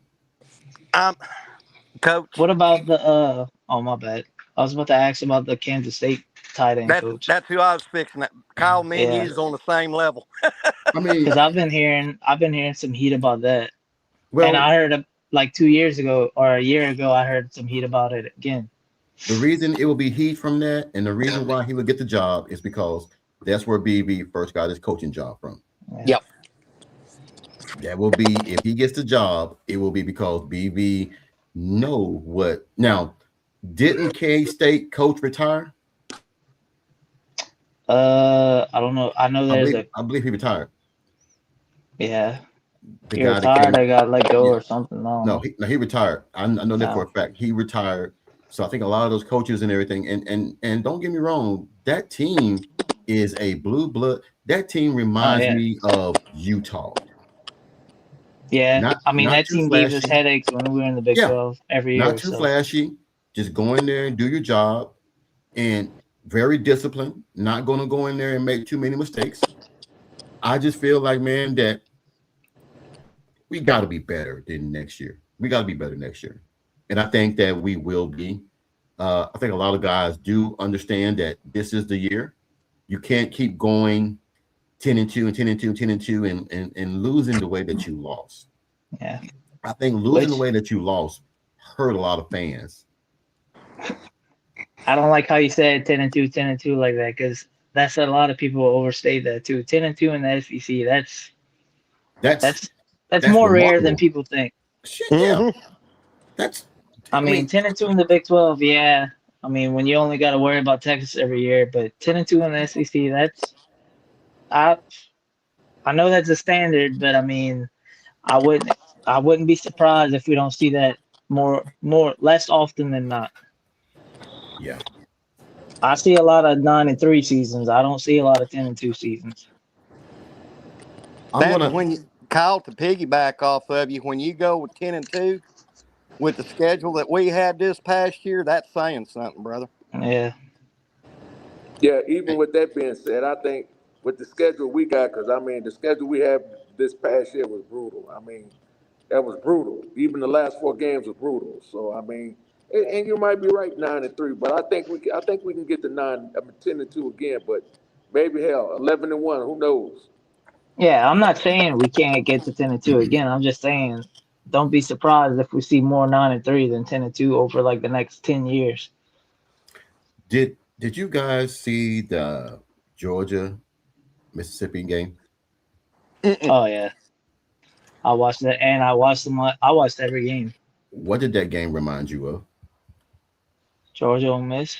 I know you're trying to get me to answer a certain question, but like give a certain answer. But that game reminded me of Oklahoma and Georgia. I mean, Oklahoma and Ole Miss, or as TP want to say, Mississippi. Oh, like from this year? Yeah. Yes. Back and forth. Yeah, Chandler's just outplayed. Say old piss. I mean, Chandler's the dog, man. Do you see what quarterback play can get you? Man, he's a bruh. It's crazy. He wanted to win that. Yes, sir. I was telling, well, actually, my wife was telling me, who is this guy? Because this is the first time she watched Mississippi. And I was explaining to her that this young man, he proved me a big fan of his against us. Because he was like, okay, you going to give me that? Okay, I'm going to take that. Whap, I'm going to take that. What? Oh, I got to run it? Okay, I'm going to run it. So he was just really, really solid. And where'd he come from? Some FCS school. Yes, right. An FCS school.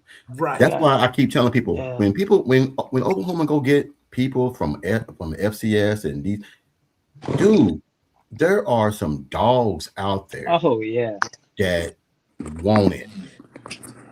And a lot of people don't understand that the talent gap really isn't that big. I mean, look, hey Kyle, let me tell you what my coach told me. A 4-4 at Ole Miss is a 4-4 at South Dakota State. It don't I graduated with a running back. He ran a 4.2 or a 4.3 in high school. His only offer was UL, and he ended up going to the league. Got signed on. He got drafted by the Bucks, and then got traded to the Rams the year they won the Super Bowl. I think he saw a kick return he took for like 50 yards, but that was about it. But I mean, he didn't have a long career at the NFL. But I mean, to us in my hometown in high school, he's a legend. So it's like, it's crazy. Dude, he said 4-4 is 4-4. It don't matter where you from. And he said the only difference is from the FCS and the FBS is in the trenches. Yep. That's the only difference. Skilled players X themselves out. If you're 6'4" and 6'3" and 215 in FCS, you're gonna be 6'4", 215 in FBS. It just don't matter. It's just that the people that's guarding you is gonna be a little bit harder to separate from, but it's still the same. So, and I think that's the beauty of a lot of people don't like the portal and all this, and it has its pros and it has its cons, but that's kind of the beauty of the portal. We get to see these players in the national spotlight now because nobody took a chance on them at first, but then somebody sees them all of a sudden, and then they get brought up to the national level, and then they get their shot. Yeah. So that's the beauty of it. Before we get up out of here, I'm gonna get to this last email because wife is looking at me over my shoulder and everything. So I guess it's my cue. But I want to get to this last. It's two questions, so I'm gonna answer it. I'm gonna ask this question, and then I'm gonna get you guys' real opinion real quick. All right. So it says, "Good afternoon, Coach Ricks and Bishop. I hope you guys are safe and that your families are good and well. I'm Bryce Sanders from Charlotte, North Carolina, and Coach, you coached my grandson at Banks Trail Middle School in 2019. So to me, you are family. I have a few weird things I would like to talk to you guys about. Oklahoma will lose R. Mason Thomas, Grayson Halton." Hold on right quick. Hold on. I'm gonna mute everybody while I read this. Oklahoma will lose R. Mason Thomas, Grayson Halton, Dominique Williams, Marvin Jones Jr., Kendall Daniels, Robert Spears Jennings to the NFL. My boy Kobe McKenzie is off to the transfer portal. Owen Heineke is hoping for another year of eligibility from the NCAA. The Sooners are still waiting on Kip Lewis. My question is, a lot of leadership is leaving the Sooners defense. There are a ton of talent on the side of that ball. Brent Venables and his staff have done a remarkable job of getting guys like Taylor Wynn, Jaden Jackson, David Stone, Otto Broadway, Peyton Bowen, Reggie Powers III, Cortland Guillory, and Eli Bowen, and the list goes on and on. I pray they all return in 2026. Do you guys have an inside track on who would be the guy to go to next year in 2026 on the defensive side? I'll start with TP, and then we'll work our way around to Kyle and Mike and David. Dwayne. I'm sorry. Far as leadership, Yes, sir. it all starts at the top on that defensive side. So that's Brent Venables. And I just trust and believe that he has somebody lined up that he's going to put and have them run stuff. Kip might come back. I'm hearing Kip might come back. But even if he doesn't, even if all of those people leave and Heineke can't come back, there will be somebody to stand up and run it. There will be. There will be multiple. James Nestor. Remember that name. Remember that name. James Nestor. My bad, TP. No, I was honestly finished as far as leadership on the defense. I was done. Okay. You All right, popped Kyle. in at the right time.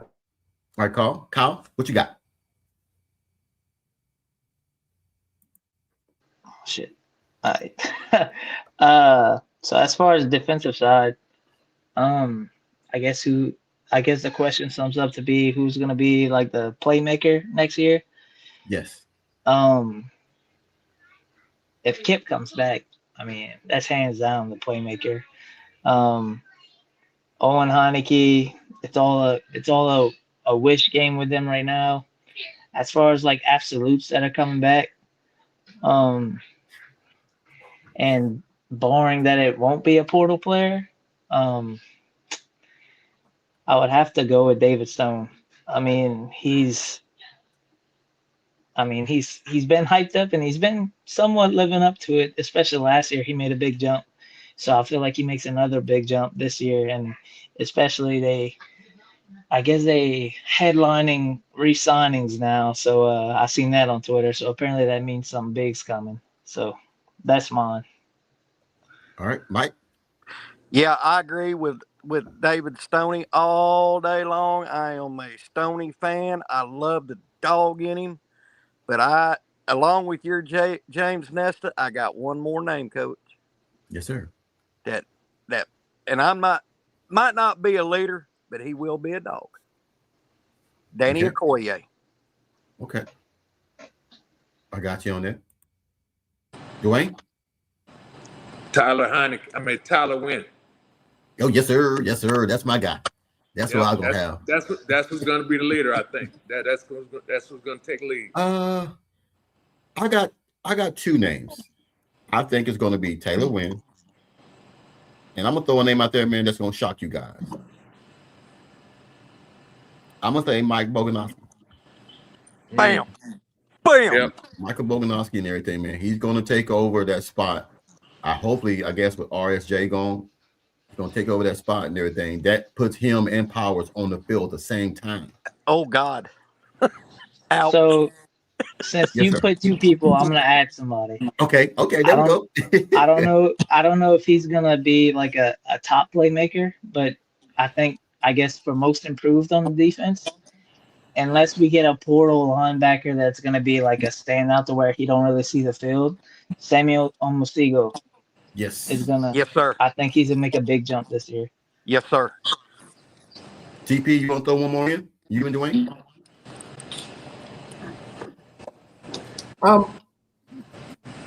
I think honestly, it's BV number one, and there's a multitude of players underneath him that just roll with him real hard and ready to step up. Like when R. Mason got hurt. I mean, we knew Tyler Ryan was okay. We knew that, but we didn't know he was going to be that. You know. And I'm saying there's somebody sitting right there on the sideline right now that's going to be that. All right. Dwayne? Mine is going to be, I think he's going to take it to another level next year. Cortland Guillory. I like that. I like that. Cortland Guillory. But these are we can sit here and say all these names, man, because they all bring something different to the table. Mm-hmm. And one thing I like to say is Nigel Smith. Nigel Smith. Oh, yeah. I think Nigel has rested, put on the weight. I think that now that Dominique Williams is gone, Marvin Jones is gone, I think Nigel Smith might take over one of those spots, man, and become a dog. He's just too quiet. He's too quiet. You'll have Stone, Jaden Jackson, and Nigel Smith on the field at the same time. Ooh. That is a nasty combination, man. Ooh. I don't know if this is kind of off topic. I don't know if y'all talked about portal talk yet or not, but I just seen something. Brandon Sorsby is going to Texas Tech. Who's that? Sorsby, the Cincinnati quarterback. Oh, yeah. Yeah, they just. What I'm going to do is, I think tomorrow, since we got late on these emails, I might come on tomorrow because I want to study the portal some more. I know that Oklahoma is going to. Hold on, I just got an email. Hold on, I just got an email. What's up, Coach Ricks and the panel? This is Anthony Miller. My question to you guys is: will Oklahoma finally go get those Clemson players that want to follow Wes Goodman? Wes is already on it. Wes is already on it. Coach, can I say something before we jump off of here? Yes, sir. There is a receiver that I hope Emmett Jones is allowed to throw him some money at, and that's that Texas wide receiver Livingstone. Oh, he ain't got to throw money at him. He wants to come here. The reason being, he wants to come here so he can. He didn't want to leave Texas. Okay, this is what it is. He didn't want to leave Texas. Texas made him leave. That was Archie. Or they asked him to leave. But the way they asked him to leave was not precedent. It was like he found out from a friend that he was getting asked to leave. My God. They didn't call him in there to say, hey, we are going in a different direction, yada, yada, yada, yada, yada. So they T-bowed him. Yes. So the first team that he wants to go visit is Oklahoma. So you know what he want to do. Yeah. And Coach, I'm just going to say it right now, as bad as I dislike him. But if you I watched some Texas games this year, and Livingstone was kind of a safety net for Arch. Mm-hmm. I mean, he was their best receiver to me. I'm gonna be honest. I mean, the guy can find ways to get open. I mean, God, he's good. I thought of him like you say that I kind of clicked. I thought of him like kind of like a Drake Stoops and a Jacob Jordan. Yes. Yeah. He's the third down guy. The Texas had. He was the third down guy. He was killing us. He's killing us. Yes. So this is why I say be careful. The portal, the old saying, the portal giveth, the portal taketh. And I just feel like there's a lot. Look, anybody who's listening out there, OU fans, whatever, there are a lot of guys who are still playing right now in the CFP that are going to be in the portal. Yeah. That saw what Oklahoma did, saw how Oklahoma plays. And I really believe, I like when some of these podcasters, what's the one from Georgia that has the Eat Ball podcast? What's his name? David Pollack. Yeah. David Pollack said if he was a defensive guy, there would be only one place he would want to go play. Oklahoma. He said because the way they attack the ball, the way they go get the ball, he said that's why his podcast is See Ball, Get Ball. He said because go ahead. He was the only mainstream guy that I've seen that was all in on Oklahoma, like not wishy-washy. Like every podcast I've seen him do, he was always saying Oklahoma is going to be this. Like he was for Oklahoma the whole way through, even before the season. The only guy I've seen mainstream-wise. And Coach, didn't we say early season because everybody was whining and complaining about no turnovers. Well, look at the back half of the season. We started getting them in bulk. It takes time, man. The one thing I tell people all the time, the hardest thing to play is defense. The easiest thing to play is offense. But when you get real good at defense and the consistency is there, you can win games. Of course, everybody knows you can score as many points as you want to score. But if you can't stop no damn body, you don't give a damn what you do. But when you can stop people, we just need now for our offense to catch up to our defense. Yeah. And we'll be fine. There are still teams that fear Oklahoma just for the defense. There were a lot of teams, I'm going to tell you right now, since it's over with now. And they've asked a lot of these fans on, it's called fanreaction.com, something, yada, yada, yada. They asked them, what team would you like to play? Out of like 400 people, probably 20 said Oklahoma. I bet you if they would have asked them that at halftime during the playoffs or 5 minutes before halftime, it would have been zeros. Because everybody, you go on Twitter, I was on kind of Twitter like through the commercial breaks. Bro, everybody was hyping up Oklahoma. Dude, it looked like we were a national championship team. Now, you have to play 4 quarters, but if they end up figuring that out, they could be dangerous. Yes, this is what I heard too, Slam. Livingston was Manning's roommate. They worked out together. Yeah. And even he didn't give him the heads up that they would let him go. Say, Coach, I'm gonna have to go ahead and bow out. I gotta take care. Man, I'm about to go out too. I gotta get ready to get off here because I don't want Amy to come in here again. Yeah. Hey, I just seen that. Hey, Kyle, I just got to seeing that text with their quarterback going to Texas Tech. Look like Texas Tech is trying to spend all the money. Well, Texas Tech got the money to spend, but are they going to be able to spend it every single year? They in the race for Cam Coleman too right now, so it's going to be interesting. Here's the thing. Cam is not going to Texas Tech. If he goes to Texas Tech, he just wants the money. But you looked at his top 3? You saw his top 3? Yes. I mean, that's all money schools. Yeah. Hey, it is what it is, man. But it is what it is. I don't want him. Like the market is too there's too many decent receivers to overpay for a don't get me wrong, he's still the best receiver in the market, but there's too many decent receivers. I'm laughing at you, dog, because you just said I don't want him. Come on with the bullshit. What? I'm just saying, I do want them, but the thing they could spend more. I mean, don't get me wrong. It would be nice to have them. That was some bullshit. I ain't gonna lie. But as far as money wise and what they would have to spend, I mean, it don't add up. Anybody that gets him, all right, clean it up. That's better.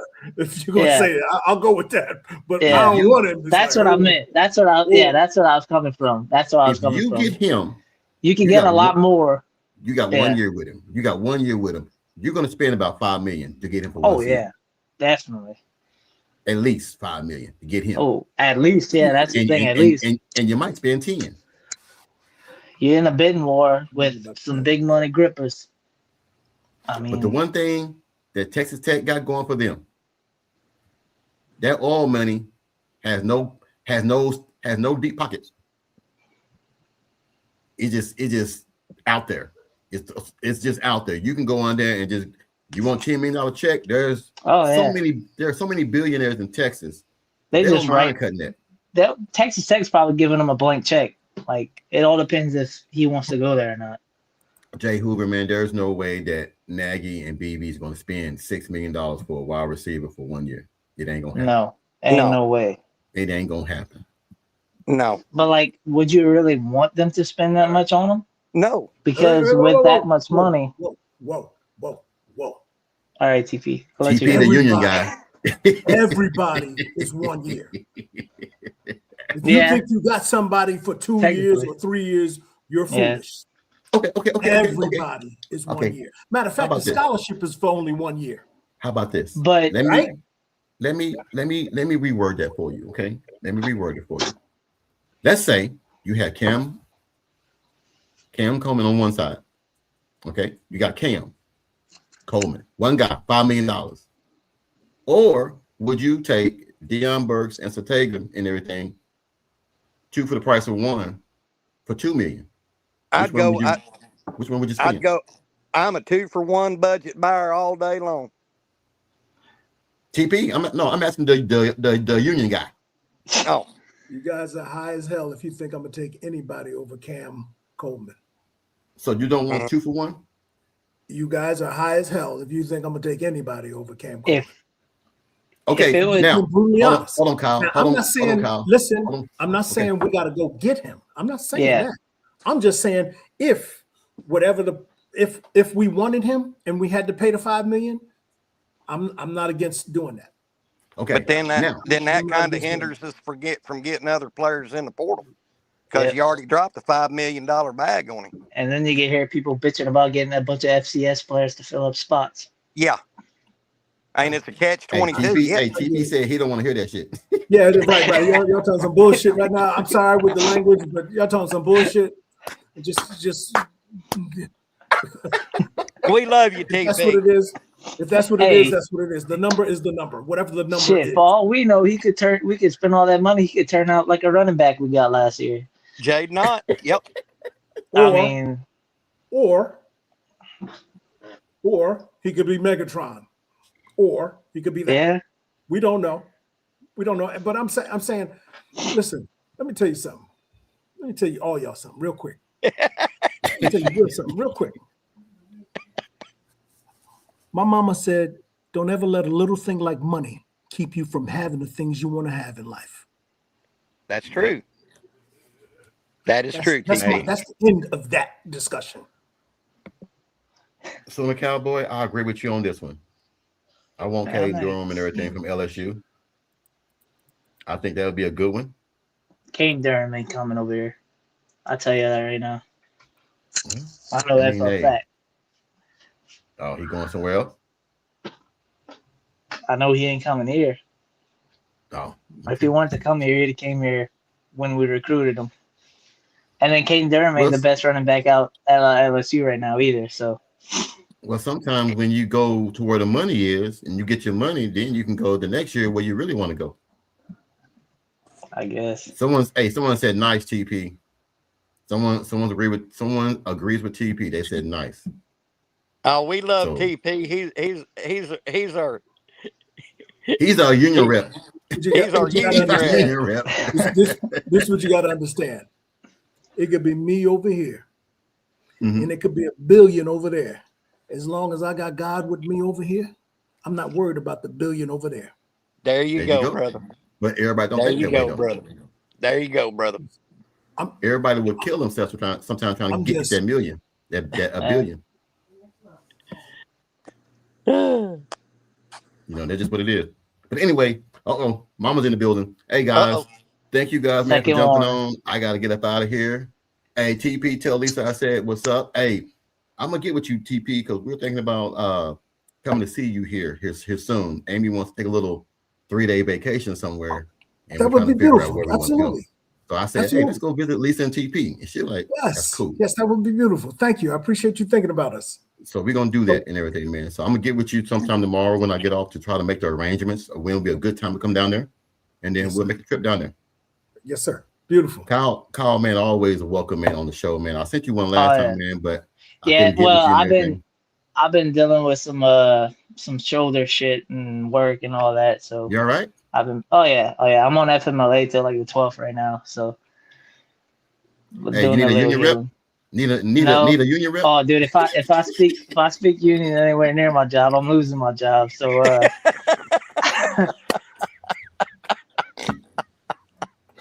sorry, TP. I'll try to get you a job, TP. I'll try to get you some work, TP. Yeah. That's one thing about UPS, boy. We union strong, boy. They don't play out there, boy. Everything is union. So at my last job, I was union, and yeah, but they do. Some companies are scared of unions, but it ain't really bad as everybody think it is. Man. Yeah, it just you know, the union is mainly for the workers, and that's why owners and companies don't like that. So that's what it is. You know. Hey, but anyway, Coach, thanks for having me on. It's nice to be out of the dead now. Hey man, we're gonna jump on tomorrow. I gotta start looking at some of these portal entries and everything, man, and do some homework on this portal. And then we'll get back on tomorrow on everything, man. Even if it's for an hour. Kyle, if you can make it, cool. If not, man, I'm gonna send you an invite. Yeah, anyway. I'll be home all week. So all right. But I'm gonna do some homework on this portal stuff, man, because I want to see what we got, what's out there, and what we might get, and who's coming in, and try to get with my brother-in-law to see if I can get some inside scoop on some of these players that Clemson might be losing, so I can talk about it. Okay. But until then, man, you guys have a wonderful night, man. Be blessed, man. Welcome in the new year, man. Stay safe. Until then, Boomer Sooner, man. I'll see you guys, man, next time, man. We on the show, man. Peace out. Peace out. All right, man. Money making good, my money need alone. I'm just getting money. I'm just getting money. Money making good, my money need alone. I'm just getting money. I'm just getting money.